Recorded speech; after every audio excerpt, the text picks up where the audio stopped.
ओम शांति। आज 26/2/2025 की बाबा की मुरली का सार देखेंगे। तो आज शिव जयंती है। तो जैसे बाबा कहते हैं कि बाप का और बच्चों का जन्मदिन एक साथ है, पर कभी कभी मन में संकल्प उठता है कि बाबा आए तभी तो हमें जो है वो ये ज्ञान नहीं मिला, लेकिन कुछ समय के बाद हमें मिला, तो कैसे एक साथ दोनों की शिव जयंती हो सकती है।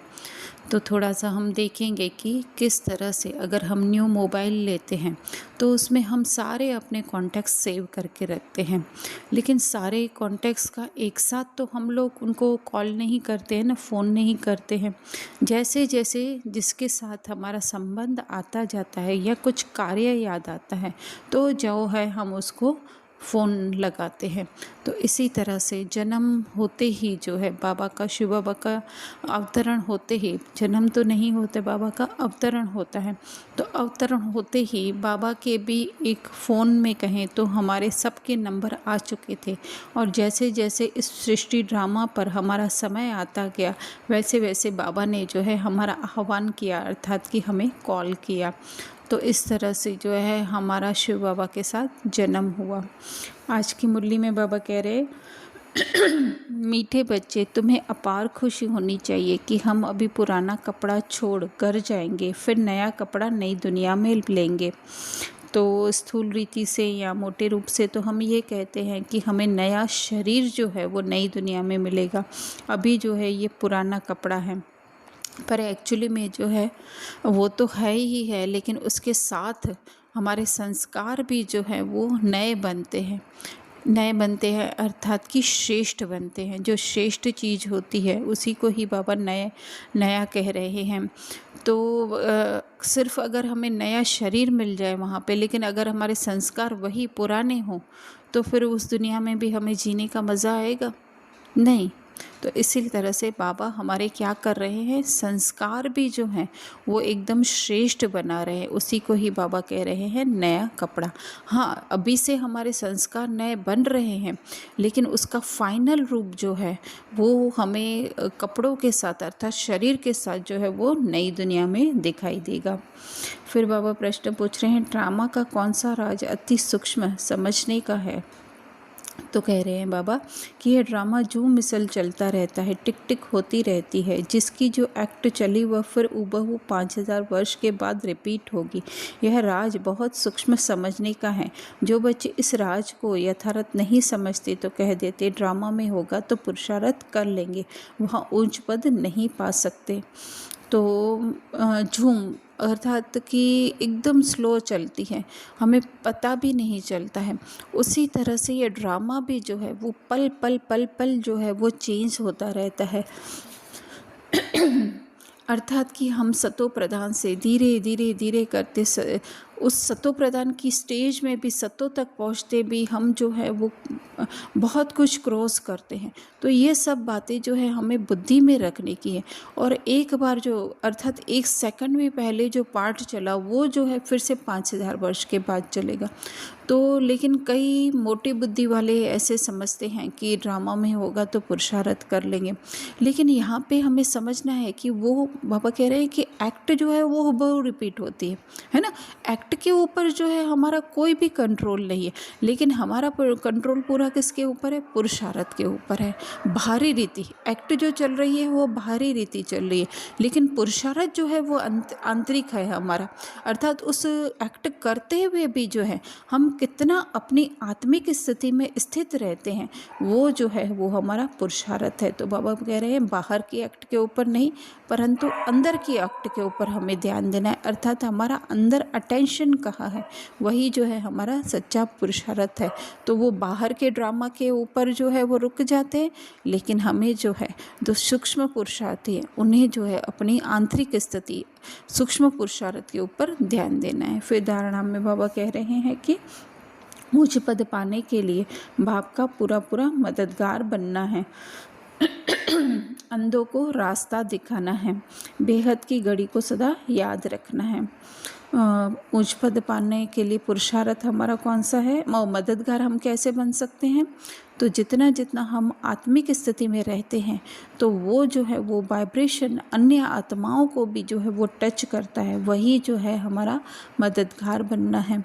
फिर अंधों को रास्ता कैसे दिखाना है, जैसे बाबा ने मुरली के बीच में भी कहा कि 84 जन्म जो हम लेते हैं वो अंधों के आगे जैसे रास्ता दिखाना है। तो अर्थात कि आत्मा का ज्ञान जितना जितना होगा हमें, तो वही आत्मा कैसे 84 जन्म लेती है तो वही जो है उनकी बुद्धि में भी टच होगा, वही अंधों को रास्ता दिखाना है। बेहद की घड़ी अर्थात कि जितना हम अपनी स्वयं की मूल स्थिति में स्थित होंगे, इस रोल से न्यारे होंगे, इस पार्ट से न्यारे होंगे, उतना उतना जो है हमें ये पता चलता जाएगा कि ये जो है वो इस ड्रामा की जो है वो अंतिम सीन चल रही है ना। जैसे बाबा ने मुरली के बीच में भी कहा कि जो एक्टर्स होते हैं वो आधे घंटे पहले से जो है वो घड़ी देखने लगते हैं, तो जब वो एक्टर समझते हैं तो वो घड़ी देखते हैं। अगर वो रोल करते हैं वो बहुत ज़्यादा उसमें बिज़ी हो जाते हैं तो फिर जो है उन्हें पता नहीं चलेगा कि है ना अंत कहाँ पे है। लेकिन एक्टर की कॉन्शियसनेस जैसे ही आती है तो उन्हें पता चलता है। तो यही जो है वो बेहद की घड़ी है, अर्थात कि आत्मा की घड़ी है कि उसे पता चल रहा है कि अभी जो है ये रिपीट होना है। फिर यज्ञ की संभाल करने के लिए सच्चा सच्चा ब्राह्मण बनना है, पैसे आदि जो है उन्हें सफल कर बाप से पूरा पूरा वर्षा लेना है। तो यज्ञ ये ज्ञान यज्ञ है, और हम ब्राह्मण जो है वो कहते हैं ना, ब्राह्मण पढ़ने और पढ़ाने वाले, या फिर जो कहें ज्ञान की रीति से सब कुछ जानने वाले। तो इस ज्ञान यज्ञ की अर्थात हर समय आत्मा जो है, आत्मा तो वैसे है ही ज्ञानी, लेकिन आत्मा का जो मन है उसमें जो है उस ज्ञान की कॉन्शियसनेस रहे तो जो है यज्ञ की संभाल होगी। फिर वरदान में बाबा कह रहे हैं, मन मना भव की विद्धि द्वारा बंधनों के बीज को समाप्त करने वाले नष्टो मोहा स्मृति स्वरूप भव। तो मन मना भव अर्थात कि जिस मन में जो है वो बाबा का पूरा ज्ञान जो है वो समाया हुआ है कि हम एक आत्मा है और जस्ट हमें जो है ये रोल में सब कुछ मिला हुआ है, चाहे पति चाहे पत्नी चाहे बच्चे चाहे घर चाहे बिजनेस। तो ये स्मृति जो है उसको संपूर्ण रीति रहती है, वही जो है वो मन ही मन में जो है वो बाबा को याद करता रहेगा। एक्चुअली याद तो नहीं करेगा लेकिन बाबा के साथ ही जो है वो रहेगा। तो वो बाबा के साथ रहेगा तो उसके जो शरीर की तरफ कॉन्शियसनेस है, पार्ट की तरफ कॉन्शियसनेस है, तो वो ख़त्म हो जाएगी, क्योंकि एक ही तरफ अटेंशन रह सकता है, या देह की तरफ या बाबा की तरफ। तो जब बाबा की तरफ होगा तो बाबा कह रहे हैं वो बीज ही जो है ख़त्म हो जाएगा। कौन सा? तो वो शरीर के कॉन्शियसनेस का, पार्ट के कॉन्शियसनेस का जो है वो बीज ही ख़त्म हो गया जाएगा। तो फिर जो है वो मोह की तो बात ही नहीं होगी, फिर शिकायतें नहीं होगी हमें कि क्या करें, बंधन है, कटता नहीं। तो हमें अपनी उस स्मृति में रहना है कि हम हैं ही आत्मा, हमारा बाबा के सिवाय और कोई है ही नहीं इस दुनिया में, ही एक्चुअली में है ही नहीं इस दुनिया में कोई हमारे और बाबा के सिवाय। लेकिन वो तब हम महसूस कर सकेंगे जब जितनी जितनी हमारी आत्मिक स्थिति होगी। बाकी कोई कितना भी कहे कि नहीं, लेकिन वो ऊपरी रीति से मानेंगे लेकिन आंतरिक रीति से नहीं। तो इसके लिए जो है हमें स्वयं की आत्मिक स्थिति में स्थित रहना है और बाप का सिमरन करते रहना है। फिर स्लोगन है, ब्राह्मण जीवन का सांस उमंग उत्साह है, इसलिए किसी भी परिस्थिति में उमंग उत्साह का प्रेशर कम न हो। तो वही ब्राह्मण जीवन अर्थात क्या है, स्टूडेंट लाइफ है। तो स्टूडेंट लाइफ में क्या होना पड़ता है, अगर हमें अच्छा स्टूडेंट होता है वो बाहरी सब चीज़ों से कट आउट कर लेता है, कट ऑफ हो जाता है। तो इसी तरह से हम भी जो है वो बाहरी आकर्षण से जो है वो कट ऑफ हो गए हैं।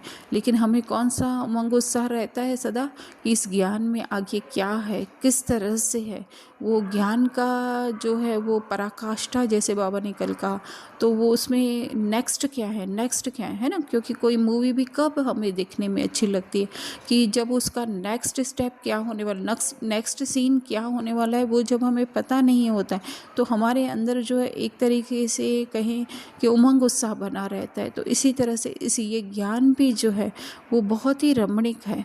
तो जितना जितना ब्राह्मण अर्थात पढ़ने वाले उस ज्ञान का स्मरण करते रहेंगे तो उमंग उत्साह रहेगा, तो प्रेशर कम ना हो, अर्थात कि ये ज्ञान के बारे में जो हमारा उमंग उत्साह है वो कभी भी कम ना हो। अच्छा, ओम शांति।